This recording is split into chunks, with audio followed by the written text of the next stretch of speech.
పెన్షన్లు అవును అధ్యక్ష మీరు మాకు 200 రూపాయల పెన్షన్ తో అప్పజెప్పిపోతే 2014 10 రెట్లు పెంచి 2000 చేసింది కేసీఆర్. ఆడపిల్లలకు పెళ్లిలకు మీరు ఒక్క పైసన్నది ఇయలే 1,116 ఇచ్చింది కేసీఆర్. రైతులకు మీరు ఎన్నడూ ఒక్క పైస ఇయలే.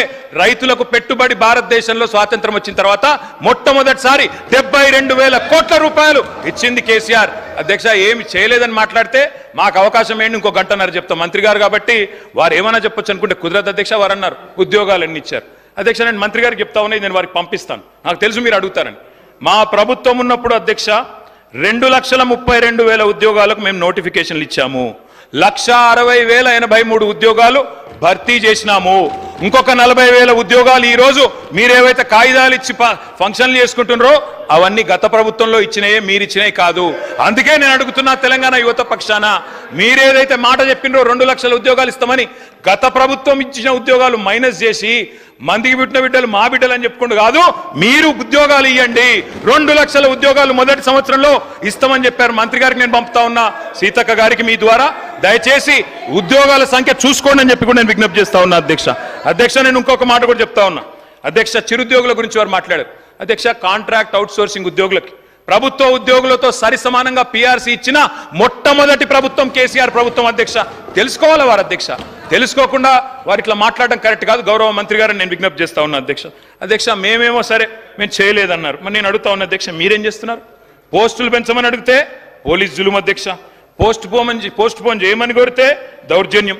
ఉస్మానియా హాస్టళ్లలో జొరబడి అరెస్టులు, సిటీ సెంట్రల్ లైబ్రరీలకు చొచ్చుకొని పోయి అరెస్టులు, అమ్మాయిలను అరెస్ట్ చేసి అర్ధరాత్రికి వదిలిపెట్టరు, కిలోమీటర్లు దూరం నడిపించి క్యాంపస్లో ఉరికిస్తా ఉన్నారు.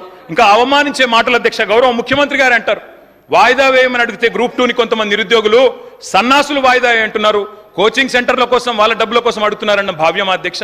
ఎవరైతే మిమ్మల్ని అక్కడ కూర్చోబెట్టినరో ఇవాళ వాళ్ళని అవమానించడం భావ్యమేనా? మేమేం అడుగుతున్నాం డిప్యూటీ సీఎం గారిని అధ్యక్ష. మీరే చెప్పారు ఇక్కడ ఉన్నప్పుడు బట్టి విక్రమార్క గారు, గ్రూప్ 1లో 1:100 పిలవండి, గ్రూప్ 2లో మీరిచ్చిన మాట ప్రకారమే 2,000 పోస్టులకు పెంచండి, గ్రూప్ 3లో 3,000 పోస్టులకు పెంచండి, మెగా డిఎస్సి మీరే అన్నారు 25,000 ఉద్యోగాలు ఖాళీగా ఉన్నాయని మెగా డిఎస్సి వేయండి.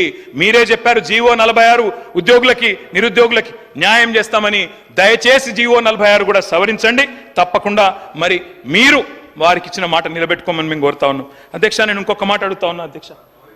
రైతుల విషయంలో నేను మా పల్లా రాజేశ్వరరెడ్డి గారు చాలా విషయాలు చెప్పారు, నేను కూడా కొన్ని విషయాలు మాత్రం చెప్తాను అధ్యక్ష. బీఆర్ఎస్ 10 ఏళ్ల పాలనలో నిజంగా వ్యవసాయంలో ఒక స్వర్ణయుగం అధ్యక్ష. తప్పకుండా రైతులకు మాత్రం ఈ దేశంలో ఎన్నడూ జరగని విధంగా, నేను ఊరికే చెప్పట్లేదు అధ్యక్ష, ఇది కేంద్ర ప్రభుత్వం పార్లమెంట్లో గౌరవ సభ్యులు గౌరవ మంత్రి గారు ఆనాడు పార్లమెంట్ సభ్యుడిగా ఉన్నారు, కేంద్ర ప్రభుత్వం ఇచ్చిన రిపోర్ట్ అధ్యక్ష. ఇది I will send it to you and all the members also sir. Farmer suicides in Telangana drop drastically. This is 2022 I'm sorry.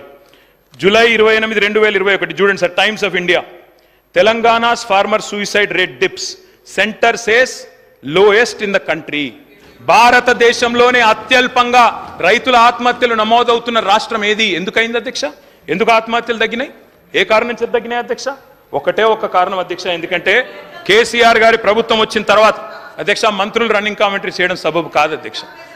వారిని నేను కోరేది, కేసీఆర్ గారి హయాంలో ఎట్లా ఉండే, కాంగ్రెస్ వచ్చిన తర్వాత ఎట్లుందంటే అధ్యక్ష 7 నెలల కాంగ్రెస్ ఏలికలో వ్యవసాయం అంటే సంక్షోభం, కాంగ్రెస్ రాగానే కరెంటు కోతలు, కాంగ్రెస్ రాగానే సాగునీళ్లు కట్టు, పంటలు ఎండుడు, కాంగ్రెస్ రాగానే టైంకు రైతు బంధు కూడా కట్ అయిపోయింది అధ్యక్ష. 10 ఏళ్లు ఆగిన అన్నదాతల ఆత్మహత్యలు ఈరోజు మళ్ళీ తిరిగి ప్రారంభమైనాయి. నేను ఊరికే చెప్పట్లేదు సార్, నేను ఊరికే ఏదో మాట కోసం మాటగా చెప్పట్లేదు సార్. నేను రిపోర్ట్ కూడా తీసుకొని వచ్చిన సార్. నేను గౌరవనీయులైన డిప్యూటీ సీఎం గారు కూడా పంపుతా ఉన్నా. గతంలో ప్రతిపక్ష నాయకుడు మాట్లాడుతూ రైతులు ఆత్మహత్యలు చేసుకుంటున్నారంటే లిస్టు పంపండి, నేను చేస్తాను, వారికి న్యాయం చేస్తానని ముఖ్యమంత్రి గారు అన్నారు. సార్ ఇది లిస్టు మొత్తంగా ఇప్పటి వరకు ఈ రాష్ట్రంలో కాంగ్రెస్ ప్రభుత్వం వచ్చిన తర్వాత నేను వారికి గౌరవనీయులైన ఉప ముఖ్యమంత్రి గారికి ప్రభుత్వానికి లిస్టు పంపుతా ఉన్నా. 388 మంది రైతులు ఆత్మహత్యలు చేసుకున్నారు. లిస్టు పేర్లతో సహా పంపుతున్నాను, ప్రభుత్వం చూసుకోవచ్చు, వారికి న్యాయం చేయాలని తమరి ద్వారా నేను కోరుతా ఉన్నా అధ్యక్ష. 10 ఏళ్లు లేని సాగునీటి కష్టాలు ఎందుకు మొదలైనాయి అధ్యక్ష? రైతు చల్లగా ఉంటే పల్లె పచ్చగా ఉంటది. గ్రామీణ ఆర్థిక వ్యవస్థకు కేంద్ర బిందువు ఆయువు పట్టు అన్నదాత. ఇవాళ 47% మందికి మీరు చెప్పిన సోషియో ఎకనామిక్ అవుట్లుక్ లోనే రైతులే ఈరోజు ఆలంబనగా ఉన్నారు.